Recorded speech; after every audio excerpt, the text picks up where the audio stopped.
What's going on, everyone? Chris from Pickdawgz.com here with your free pick in the Baylor versus West Virginia college basketball matchup going down Saturday, February 15th, 2025. Just a reminder, if you haven't already, make sure you subscribe to our channel and smash that thumbs up. And if you're looking for my best bets, the games that I love, head to Pickdawgz.com, click the Premium Picks tab at the top of the page. It's a great time to jump on something because Saturday's card for college hoops is absolutely loaded.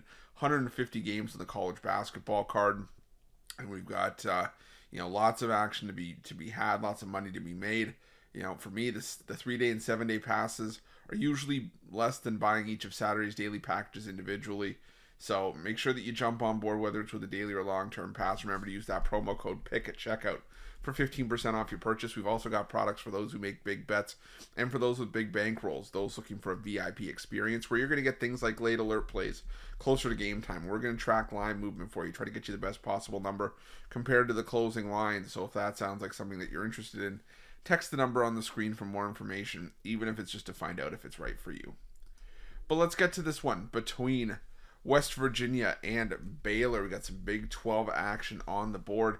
We got the Baylor Bears coming into this one with a record of 15-9 on the year, 9-13-1 against the number, falling short against Houston, 76-65 last time out. Now alternating wins and losses in each of their last 6 games. While West Virginia comes in 15-9 as well, 13-11 against the number this season, alternating wins and losses in each of their last 5. After a 73-69 loss to BYU in their last matchup, and West Virginia, like I said, the results have been inconsistent, and they have been competitive in a couple of spots. They lost only by 4 points at home against BYU. They were laying points at home in that one, and did get the win over Utah. But on the road, they also took a loss to TCU. They lost big at Kansas State. They lost big at Houston, which I'm not faulting them for. So I'm just saying we've seen the good and the bad from West Virginia on the road and just overall this season. But, what'll happen here when they go to Baylor? Now, the thing about Baylor is that, they've been a bit of a smaller team this season. And my concern for Baylor going forward is that they have lost their big man, Josh Ojwayuna. It's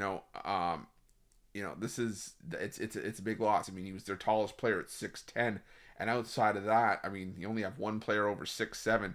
Norshad Omier, as much as I like Omier, he's 6'7", and he's not a true center. And if he gets into foul trouble, you're probably going to be running with, a fairly, shorter lineup.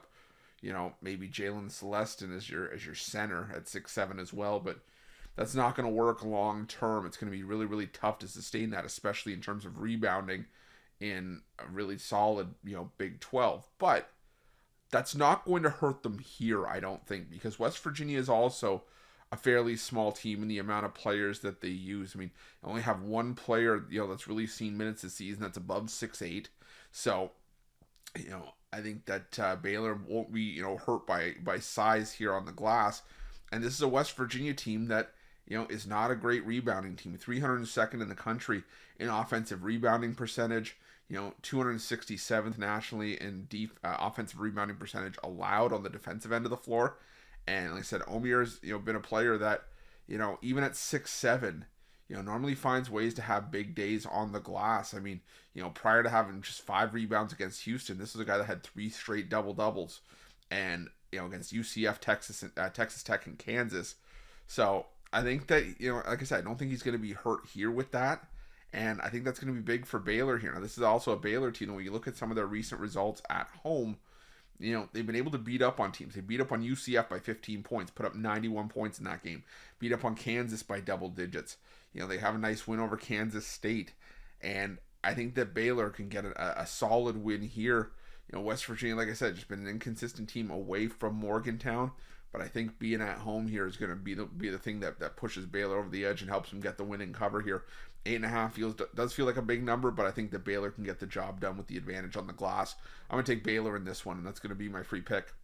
But just a reminder, if you haven't already, make sure you're subscribed to our channel and smash that thumbs up. And if you're looking for my best bets, you can find those at Pickdawgz Premium. Why are Pickdawgz? Check out our betting tools. They're 100% free. They're the best betting tools in the business and tools that you want to make sure that you have in your back pocket when you're making your best bets for the day's action. Thanks for watching. See you guys soon.